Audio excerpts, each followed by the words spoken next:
అధికారంలోకి వస్తే రాజ్యాంగాన్ని రద్దు చేస్తామని బీజేపీ నేతలు బహిరంగంగా చెప్పడం ఇదే తొలిసారని కాంగ్రెస్ నేత రాహుల్ గాంధీ అన్నారు.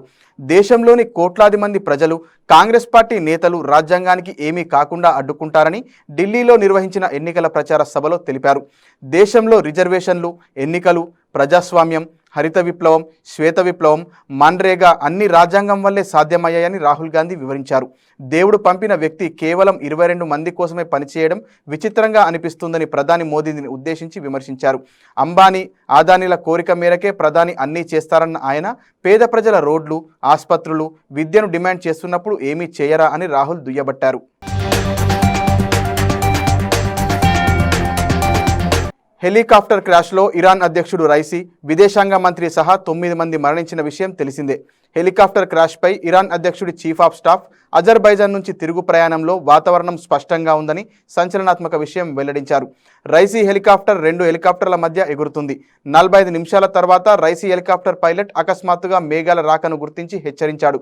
మేఘాలను నివారించడానికి రైసీ పైలట్ తోడుగా ఉన్న హెలికాప్టర్లను పైకి ఎగరమని కోరాడు.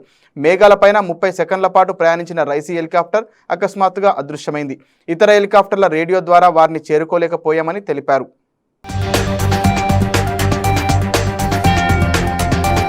కాంగ్రెస్ ప్రభుత్వంపై ఉద్దేశపూర్వకంగానే బీజేపీ, బీఆర్ఎస్లు బురద జల్లే ప్రయత్నాలు చేస్తున్నాయని టీపీసీసీ వర్కింగ్ ప్రెసిడెంట్ జగ్గారెడ్డి మండిపడ్డారు. కాంగ్రెస్ ప్రభుత్వంలో యూ ట్యాక్స్ వసూలు జరుగుతుందని బీజేపీ శాసనసభ పక్ష నేత ఏలేటి మహేశ్వర్ రెడ్డి చేసిన ఆరోపణలను ఖండించారు.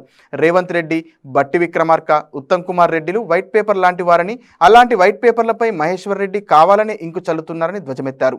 గాంధీ భవన్లో మీడియాతో మాట్లాడిన జగ్గారెడ్డి కాంగ్రెస్ ప్రభుత్వంపై లేనిది ఉన్నట్లుగా చూపించాలని ఒక ప్రణాళిక ప్రకారం మహేశ్వర్ రెడ్డి మీడియాతో మాట్లాడుతున్నారని ఫైర్ అయ్యారు. 5 ఏళ్లు కాంగ్రెస్ ప్రభుత్వమే ఉంటుందని, రేవంత్ రెడ్డే సీఎంగా కొనసాగుతారన్నారు. త్వరలోనే మంత్రివర్గ విస్తరణ ఉంటుందని చెప్పారు. పీసీసీ పదవిపై తర్వాత స్పందిస్తానని పేర్కొన్నారు.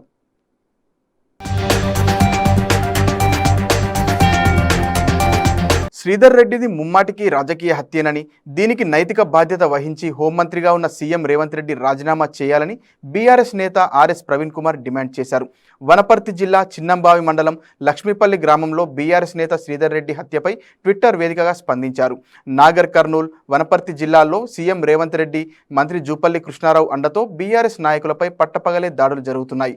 ప్రమాదం ఉందని డీజీపీకి మేము ఫిర్యాదు చేసిన 10 రోజుల్లోనే శ్రీధర్ రెడ్డి హత్యకు గురికావడం బాధాకరమని పేర్కొన్నారు. ఇది ముమ్మాటికి రాజకీయ హత్యనని, తెలంగాణలో ప్రతిపక్షమే ఉండకూడదని, పక్కా ప్లాను ప్రకారమే కాంగ్రెస్ ప్రభుత్వం హత్యల సంస్కృతికి తెరలేపిందని మండిపడ్డారు.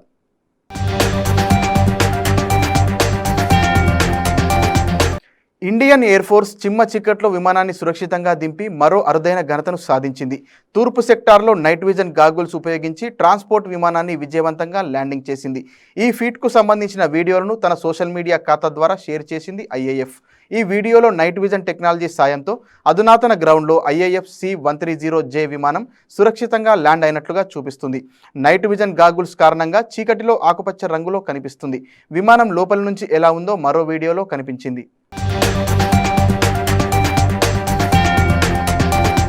భారతీయులు అతి ప్రీతికరంగా భావించే విలువైన వస్తువులలో పసిడి ఒకటి. బంగారం ధరలు ఆకాశాన్ని అంటున్నప్పటికీ పేద మధ్యతరగతి ప్రజలు సైతం బంగారం కొనేందుకు ఆసక్తి చూపిస్తున్నారు. దేశంలోని ప్రధాన నగరాల్లో బంగారం, వెండి ధరలు పెరుగుతూ పేద ప్రజలకు చుక్కలు చూపిస్తున్నాయి. ఇక తెలుగు రాష్ట్రాల్లోనూ బంగారం ధరలు కొండెక్కినప్పటికీ ప్రజలకు బంగారంపై ఉన్న వ్యామోహం తగ్గడం లేదు. హైదరాబాద్, విజయవాడ, విశాఖపట్నం, వరంగల్లో బంగారం ధర స్వల్పంగా తగ్గి 22 క్యారెట్ల బంగారం ధర 68,290, 24 క్యారెట్ల బంగారం ధర 74,500 రూపాయలుగా నమోదైంది. ముంబైలో 22 క్యారెట్ల బంగారం ధర 68,290, 24 క్యారెట్ల బంగారం ధర 74,500గా ఉంది. ఢిల్లీలో 22 క్యారెట్ల బంగారం ధర 68,440, 24 క్యారెట్ల బంగారం ధర 74,600 రూపాయల వద్ద కొనసాగుతుంది. తెలుగు రాష్ట్రాల్లోని ప్రధాన నగరాల్లో కిలో వెండికి 95,900 రూపాయలుగా ఉంది. రంగారెడ్డి జిల్లా శంకర్పల్లిలోని వ్యవసాయ కార్యాలయం వద్ద జనుము విత్తనాల కోసం రైతులు భారీగా తరలివచ్చారు. ఉదయం 5 గంటల నుంచే క్యూ లైన్లలో బారులు తీరినా విత్తనాలు ఇవ్వడం లేదని రైతులు ఆగ్రహం వ్యక్తం చేశారు. సరిపడా విత్తనాలను ఎలాంటి ఇబ్బంది లేకుండా వ్యవసాయాధికారులు విత్తనాల సరఫరా చేయాలని కోరారు. చేవెళ్ల డివిజన్ పరిధిలోని ఒక శంకర్పల్లి మండలానికి మాత్రమే జన్మ విత్తనాలు రావడంతో రైతులు ఎగబడ్డారు. ధాన్యం కొనుగోలు చేయాలని డిమాండ్ చేస్తూ జగిత్యాల జిల్లా రాయకల్ మండలం రామాజీపేటలో రైతులు రోడ్డెక్కి ఆందోళన చేపట్టారు. చాలా రోజుల నుంచి ధాన్యం కొనుగోలు చేయకపోవడంతో వర్షంతో తడిసి నష్టం వాటిల్లుతుందని, అధికారులు పట్టించుకోవడం లేదని రైతులు ఆవేదన వ్యక్తం చేశారు. వెంటనే ధాన్యం కొనుగోలు చేయాలని డిమాండ్ చేశారు. సమస్యలు పరిష్కరిస్తామని అధికారులు హామీ ఇవ్వడంతో రైతులు ఆందోళన విరమించారు. కేంద్రంలోని మోడీ ప్రభుత్వంపై సిపిఐ జాతీయ కార్యదర్శి నారాయణ తీవ్ర విమర్శలు చేశారు. గురువారం ఆయన మీడియాతో మాట్లాడుతూ 400 సీట్లు వస్తాయని మోడీ ధీమాతో ఉన్నారు. మోడీని గద్దెదించాలనే ఇండియా మొత్తం చూస్తుందని విమర్శించారు. అసలు సౌత్ ఇండియాలో బీజేపీ ఎక్కడా లేదని విమర్శించారు. బీజేపీ హయాంలో హోల్సేల్ అవినీతి జరిగిందని కీలక ఆరోపణలు చేశారు. ఎన్నికల తర్వాత హింసాత్మక ఘటనలు చోటు చేసుకుంటున్న సీఎం జగన్, విపక్ష నేత చంద్రబాబు విదేశాలకు వెళ్లిపోవడాన్ని నారాయణ తీవ్రంగా తప్పుబట్టారు. సార్వత్రిక ఎన్నికల మొదటి 5 దశల్లో ఇండియా కూటమి తుడిచిపెట్టుకుపోయిందని కేంద్ర హోంమంత్రి అమిత్ షా అన్నారు. గురువారం షా యూపీలోని దోమరియాగంజ్లో బీజేపీ అభ్యర్థి జగదాంబికా పాల్కు మద్దతుగా సిద్ధార్థనగర్లో ఎన్నికల ప్రచారం నిర్వహించారు. లోక్సభ ఎన్నికల తొలి 5 రౌండ్ల పోలింగ్లో బీజేపీకి 310 సీట్లు దాటాయని ప్రచారంలో అమిత్ షా తెలిపారు. ఈసారి కాంగ్రెస్ పార్టీకి 40 సీట్లు కూడా రావన్నారు హోంమంత్రి. ఎస్సీ, ఎస్టీ, ఓబీసీలకు రిజర్వేషన్లు రద్దు చేసేందుకు ప్రతిపక్షాలు ప్రయత్నిస్తున్నాయన్నారు. పీఓకే తమదేనని పాకిస్తాన్ నేతలు అంటున్నారు. కాంగ్రెస్ నేతలు పాకిస్తాన్ వద్ద అణుబాంబు ఉందని అంటున్నారు. బీజేపీకి అణుబాంబులంటే భయం లేదు. పీఓకే భారత్లో భాగమేనని, దాన్ని వెనక్కి తీసుకుంటామన్నారు హోంమంత్రి.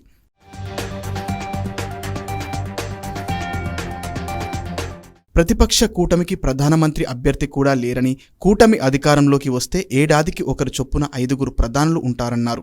ఇలా ఉంటే దేశం నడవగలదా అని ప్రశ్నించారు. ఓటు బ్యాంకు రాజకీయాలతో రాహుల్ బాబా, అఖిలేష్ యాదవ్లు కళ్లకు గంతలు కట్టారని, మత ప్రాతిపదికన రిజర్వేషన్లు తీసేసి వాటిని ఎస్సీ, ఎస్టీ, ఓబీసీలకు తిరిగి ఇస్తామని షా అన్నారు. లోక్సభ ఎన్నికల ఫలితాల తర్వాత రాహుల్ గాంధీ, అఖిలేష్ యాదవ్ విదేశాలకు విహారయాత్రకు టికెట్లు బుక్ చేసుకున్నారని షా ఆరోపించారు.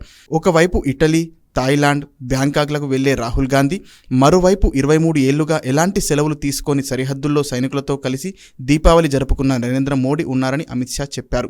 మోడీ ప్రభుత్వం 3వ సారి అధికారంలోకి వచ్చాక 3వ అతిపెద్ద ఆర్థిక వ్యవస్థగా భారత్ అవతరిస్తుందని షా పేర్కొన్నారు.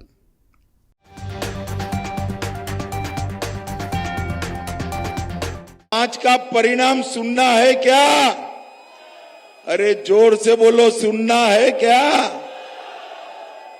तो सुन लो डुमरियागंज वालों, 5 चरण में मोदी जी 310 पार कर गए हैं, पार कर। और ये जो इंडी अलायंस है ना, इंडी अलायंस, इसका सुपड़ा साफ हो गया है।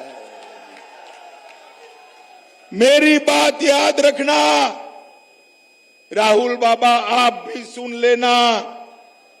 मैं आप डुमरियागंज वालों सबसे पहले आपको बताकर जाता हूं, कांग्रेस इस बार 40 भी पार नहीं कर रही है, 40 भी पार। और अखिलेश जी को 4 सीट भी नसीब नहीं होने वाली है।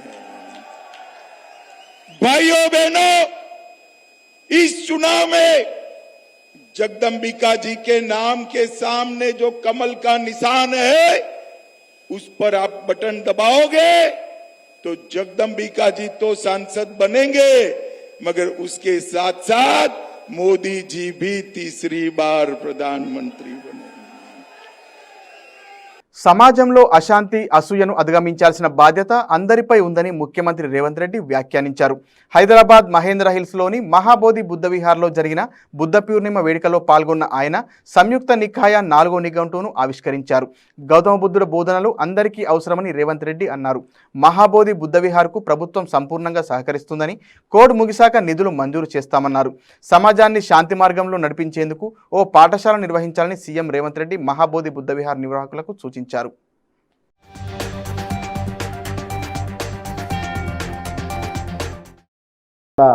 ఈరోజు మనమందరం, మీరందరూ ఒక శాంతి సందేశాన్ని గౌతమ బుద్ధుడి ద్వారా అన్ని మతాలను కలిపితే బౌద్ధ మతం అనే విధంగా ఈరోజు మనందరం భావిస్తున్నాము.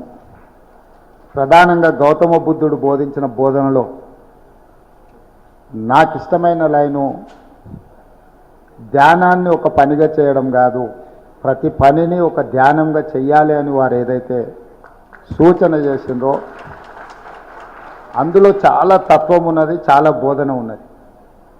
చదివితే 2 లైన్లలాగా కనిపించవచ్చు, కానీ దాన్ని అర్థం చేసుకుంటే ప్రపంచ పరిజ్ఞానం అంతా అందులోనే ఉంది. పూర్తి స్థాయిలో కాకపోయినా కొంత మేరకైనా వీలైనంత వరకు నేను పని చేసేటప్పుడు చాలా ధ్యానంగా పనిచేస్తూ ఉంటానంటే ఏదైనా నేను ఆ స్ఫూర్తిని వీరి ద్వారా పొందిన తప్పకుండా ఈ నిర్వహణకు అవసరమైన సహాయ సహకారం ఆనాడు పెద్ద ఆయన విజయభాస్కర్ రెడ్డి గారు కావచ్చు, తర్వాత చంద్రబాబు నాయుడు గారు కావచ్చు, మీకు ఏ రకమైన భూ కేటాయింపు కానీ నిర్మాణం కోసం కానీ నిర్వహణ కోసం సహకరించారో ఈనాడు తెలంగాణ రాష్ట్ర ప్రభుత్వం కూడా అదేవిధంగా మీకు సంపూర్ణమైన సహకారాన్ని అందిస్తుందని చెప్పి ధ్యాన మందిరం కోసం కొంత ఆర్థిక మద్దతు అడిగినారు. తప్పకుండా రాష్ట్ర ప్రభుత్వం నుంచి స్పెషల్ డెవలప్మెంట్ ఫండ్ నుంచి మొత్తంగా రాష్ట్ర ప్రభుత్వమే భరిస్తుంది. మీరు అంచనా వేసుకొని అంచనాను ప్రభుత్వానికి ఒక ప్రతిపాదన రూపంలో పంపిస్తే ఎలక్షన్ కోడ్ అయిపోయిన వెంబడే తప్పకుండా మీకు ఆ నిధులు మంజూరు చేసే బాధ్యత మా ప్రభుత్వం తీసుకుంటుందని నేను తెలియజేస్తున్నాను. మీ ఆధ్వర్యంలో ఒక పాఠశాలను నిర్వహిస్తే బాగుంటుంది. ఈరోజు ఈ సమాజంలో అశాంతి, అసూయ, రకరకాల పరిణామాలు ఏవైతే పరిణమిస్తున్నాయో వాటిని అధిగమించాల్సిన బాధ్యత మన అందరి మీద ఉన్నది. అది వ్యక్తులు కావచ్చు, ప్రాంతాలు కావచ్చు, వీటన్నిటిని కూడా మనం అధిగమించి ఒక మంచి సందేశాన్ని, ఒక మంచి ఆలోచనను పెంపొందించడం, సమాజానికి మేలు చేయాలన్న ఆలోచనని ఇతరులకు పంచడం చాలా అవసరం ఉంది ఇప్పుడున్న పరిస్థితుల్లో. కాబట్టి ఈ రకమైన కార్యక్రమాలు మీరు ఏది చేపట్టినా మా ప్రభుత్వం వైపు నుంచి భేషజాలు లేకుండా సంపూర్ణమైన సహకారం ఉంటుంది. ఎందుకంటే ఈ రాష్ట్రానికి, దేశానికి ఇప్పుడు అవసరం, అత్యవసరం. మానవ నిత్య జీవితంలో ఉప్పు వాడకం ఓ వ్యసనంగా మారింది. నేటి కాలంలో ఉప్పు వాడకం లేని గృహం లేకపోలేదు. ఇక ఏదైనా వంటకం చేస్తున్నామంటే చాలు ముందుగా గుర్తు వచ్చేది ఉప్పు. వంటకాలకు రుచి రాదన్న ఆహాభావంతో ఉప్పులోనే రుచిని వెతుక్కొని అనారోగ్యాలను కొని తెచ్చుకున్న వాళ్ళం అవుతున్నాం. మనం తీసుకునే ఆహార పదార్థాల్లో ఉప్పు అధికంగా వాడటం కారణంగా రక్తపోటును పెంచడంతో పాటు శరీరంలో నీరు నిల్వ ఉండిపోయేలా చేస్తుంది. అదనపు ఉప్పుతో రక్తనాళాలకు, ఎముకలకు, జీర్ణకోశానికి నష్టం జరుగుతుందని వైద్యులు చెప్తున్నారు. మనం తీసుకునే ఆహారంలో ఉప్పు పరిమాణం రోజుకు 5 గ్రాములు మించకుండా తీసుకోవాలి. శరీరంలో ఉప్పు శాతం ఎక్కువైతే రక్తపోటును పెంచడంతో పాటు జీర్ణాశయంలోని మ్యూకోసాను దెబ్బతీసి గ్యాస్ట్రిక్ అల్సర్లు తలెత్తడానికి, ఎముకల బలహీనతకు దారితీస్తుందని ఆరోగ్య నిపుణులు సూచిస్తున్నారు.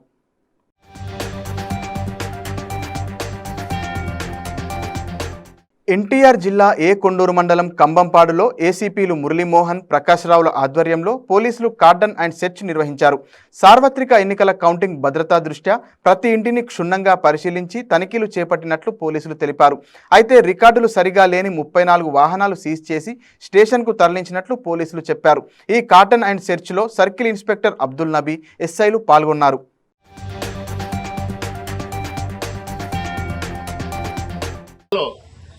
కార్డన్ చెక్ చేయడం జరిగింది. అలాగే మీ అందరినీ రిక్వెస్ట్ చేస్తాను కూడా, ట్రిపుల్ రైడింగ్ బాగా అలవాటు అయిపోయింది మీ అందరికీ కూడా.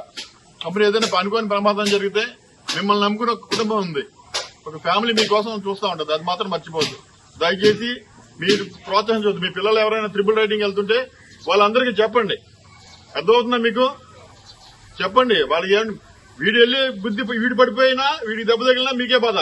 లేదా ఎదురుగా ఏదైనా స్కూల్ పిల్లలు, చిన్న పిల్లలు అటు ఇటు వెళ్తూ ఉంటారు, వాళ్ళు ఎవరికైనా దెబ్బ తగిలినా వాళ్ళకి మీకే బాధ. అది గ్రహించండి. కొట్లాటికి ఎవరైనా వెళ్తుంటే కూడా మీ పిల్లల్ని చెప్పండి, బుద్ధి చెప్పి ఇంట్లో కూర్చోబెట్టండి. కౌంటింగ్ రోజున, కౌంటింగ్ తర్వాత కూడా ఏ విధమైనటువంటి విజయోత్సవాలకి పర్మిషన్ లేదు, ఊరేగింపులకి, ర్యాలీలకి అవకాశం లేదు, పర్మిషన్లు ఇవ్వట్లేదు. 144 సెక్షన్ అమల్లో ఉంది. ఏ విధమైన బాణసంచ కాల్చడానికి కూడా పర్మిషన్ లేదు. దయచేసి అర్థం చేసుకోండి. మీ పిల్లల్ని, మీ ఎవరైతే మీరు అభిమానించి మిమ్మల్ని గౌరవించే మనుషులు ఉంటారో వాళ్ళందరూ కూడా నచ్చ చెప్పండి. తర్వాత ఏదైనా జరిగితే మాత్రం భవిష్యత్తు పాడవద్దు కూడా అని చెప్పండి. ఇప్పుడు ఈ వెహికల్స్ అయితే ఉన్నాయి, అవి రికార్డు లేని వెహికల్స్ తీసుకొచ్చాం. మీరు రికార్డు చూపిస్తే మీ వెహికల్స్ మీకు ఇస్తాం. ఇప్పుడు ఇచ్చేస్తాం, ఇక్కడే ఇచ్చేస్తాను. రికార్డ్స్ ఏమైనా ఉంటే తీసుకురండి, మా పోలీసులు వెరిఫై చేసి మీకు ఇచ్చేస్తారు. కానీ ఎప్పుడైనా దయచేసి మాత్రం రికార్డ్స్ దగ్గర పెట్టుకోండి. బయట ప్రయాణం చేసేటప్పుడు హెల్మెట్ కూడా పెట్టుకోండి. రోజులు బాగలా, యాక్సిడెంట్లు ఎక్కువ మంది దెబ్బలు తగులుతున్నాయి. హెల్మెట్ పెట్టుకోండి. మీ అందరూ కూడా, పబ్లిక్ అందరూ కూడా మీకు ఒకటి చెప్తున్నాను, ఇవాళ ఆనందంగా గొడవ ఏదైనా పెట్టుకోవడం ఆనందంగానే ఉంటది. కానీ జరగరాని ఏదైనా జరిగితే మీ మగాళ్ళకి చెప్తున్నాను, మిమ్మల్ని నమ్ముకుని మీ వెనకాల ఒక కుటుంబం ఉంది, నీ భార్య ఉంది, నీ పిల్లలు ఉన్నారు, అది మాత్రం మర్చిపోవద్దు. అలాగే పిల్లలకి చెప్తున్నాను, మీరు ఏదైనా కేసులు ఇరుక్కుంటే మిమ్మల్ని నమ్ముకున్న మీ తల్లిదండ్రులు ఉన్నారు. ఇవన్నీ దృష్టిలో పెట్టుకుని ఉంటే మీకు మంచిది, మీ కుటుంబానికి మంచిది, సొసైటీకి కూడా మంచిది. కోల్కతాలో దారుణ హత్యకు గురైన బంగ్లాదేశ్ పార్లమెంటు సభ్యుడు మహమ్మద్ అన్వర్ ఉల్ అజీం కేసులో కీలక విషయాలు వెల్లడయ్యాయి. ఈ కేసులో 3 నిందితుల్ని అదుపులోకి తీసుకున్నట్లు బంగ్లాదేశ్ ప్రభుత్వం ప్రకటించింది. అన్వర్ హత్యకు ఆయన స్నేహితుల్లో ఒకరు 5 కోట్ల రూపాయల సుపారీ ఇచ్చినట్లు పశ్చిమ బెంగాల్ సిఐడి అధికారి వెల్లడించారు. ముందస్తు పథకంతోనే ఈ హత్య జరిగినట్లు తెలిపారు.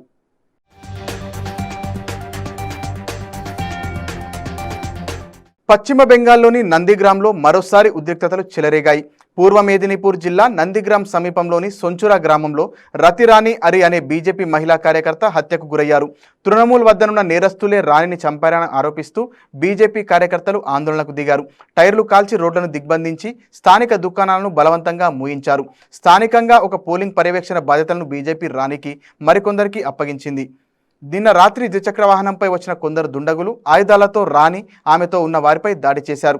రాణి ప్రాణాలు కోల్పోగా 17 మంది గాయపడ్డారు.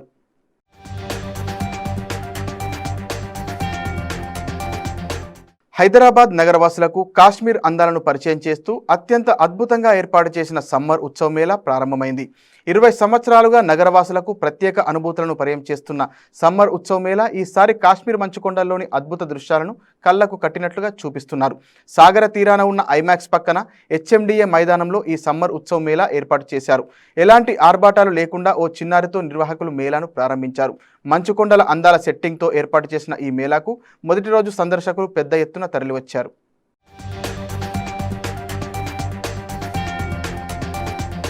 స్వాతంత్ర్యం కోసం నినాదిస్తున్న తైవాన్ ద్వీపకల్పం చుట్టూ చైనా భారీ సైనిక కసరత్తు చేపట్టింది. చైనా సైన్యానికి చెందిన తూర్పు థియేటర్ కమాండ్ నేతృత్వంలో ఇవాళ సైనిక కసరత్తులు కొనసాగాయి. తైవాన్ జలసంధి, తైవాన్ ద్వీపానికి ఉత్తర, దక్షిణ, తూర్పు భాగాలతో పాటు కిన్మెన్, మార్సు, డోంగిన్ ద్వీపాల చుట్టూ చైనా సైనిక చర్యలు చేపట్టింది. జాయింట్ స్వాట్ 2024A అనే కోడ్ పేరుతో సైన్యం, నావికాదళం, వైమానిక దళం సంయుక్తంగా కసరత్తు చేసినట్లు చైనా సైనిక ప్రతినిధి లీజీ వివరించారు. ఉమ్మడి పోరాట సన్నద్ధతను మెరుగుపరుచుకోవడం, నియంత్రణ కోసం సైనిక విన్యాసాలను నిర్వహిస్తున్నట్లు తెలిపారు. తైవాన్ తమదేనంటూ చైనా చేస్తున్న వాదనను తోసిపుచ్చాడు అధ్యక్షుడు లాయ్ చింగ్తే. దీంతో డ్రాగన్ సర్కార్కు తీవ్ర ఆగ్రహం తెప్పించింది. ఈ నేపథ్యంలో చైనా సైనిక విన్యాసాలకు తెరతీసి తైవాన్ను భయపట్టేందుకు ప్రయత్నిస్తుంది.